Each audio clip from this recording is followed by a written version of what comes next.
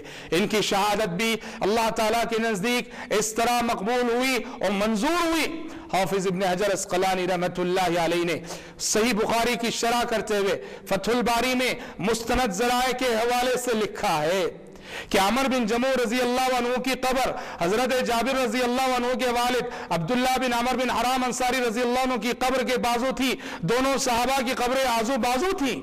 امیر معاویہ رضی اللہ عنہ کے زمانے میں یعنی عہد خلاف پورا عہد نبوی گزر گیا، پورا عہد خلافت راشدہ گزر گیا۔ امیر معاویہ رضی اللہ عنہ کے زمانے میں سیلاب آ گیا، اور سیلاب آ کر ان کی قبر سے مٹی ہٹ گئی، لاشیں باہر آ گئی۔ دنیا والوں نے دیکھا 45 سال کا عرصہ ان کی تدفین پہ گزر چکا تھا، لیکن ان دونوں کی لاشیں جیسی کی ویسی تازہ تھیں۔ اللہ اکبر، یہ وہ کرامت تھی، یہ اعزاز تھا جو اللہ تعالیٰ نے ان دو عظیم صحابیوں کی شہادت کو قبول کرتے ہوئے، ان کے شوق شہادت کو قبول کرتے ہوئے جنت کی جو بھاری قیمت انہوں نے چکائی ہے، اللہ تعالیٰ کے نزدیک وہ اس قدر منظور ہوئے، دنیا والوں کو دکھانے کے لیے اللہ تبارک و تعالیٰ نے ان کی لاشوں کو اللہ نے تازہ رکھا۔ بھائیو یاد رکھنا، قانون اور دستور کی حیثیت سے انبیاء اور رسول علیہ السلام کے بارے میں یہ بات ہے، انبیاء اور رسول علیہ السلام کی لاشوں کو مٹی نہیں کھایا کرتی، قیامت تک مٹی نہیں کھائے گی، لیکن انبیاء اور رسول کے علاوہ اللہ جن کو چاہے رکھے، ہمیں نہیں معلوم۔ ان دونوں کے بارے میں اللہ تعالیٰ نے چونکہ دکھا دیا ہمیں معلوم ہو۔ اور ایک بات یہ بھی یاد رہے کہ عبداللہ بن عمر بن حرام انصاری رضی اللہ عنہ اور عمر بن جموح رضی اللہ عنہ اگر 45 سال کے عرصے تک ان کی لاش باقی رہی تو ضروری نہیں کہ وہ قیامت تک باقی رہے، ضروری نہیں کہ قیامت تک باقی رہے، اس وقت تک وہ باقی تھی، ہمیں اتنا علم ہے، اور وہاں تک ہم کہیں گے یہ تو انبیاء اور رسول کے سلسلے میں ہے کہ قیامت تک ان کی لاشوں کو مٹی نہیں کھاتی، تاہم اس سے ان کی کرامت ضرور ثابت ہوتی ہے۔ اللہ تعالیٰ نے کتنے بڑے اعزاز سے انہیں نوازا اور ان کی قدر مقبول ہوئی۔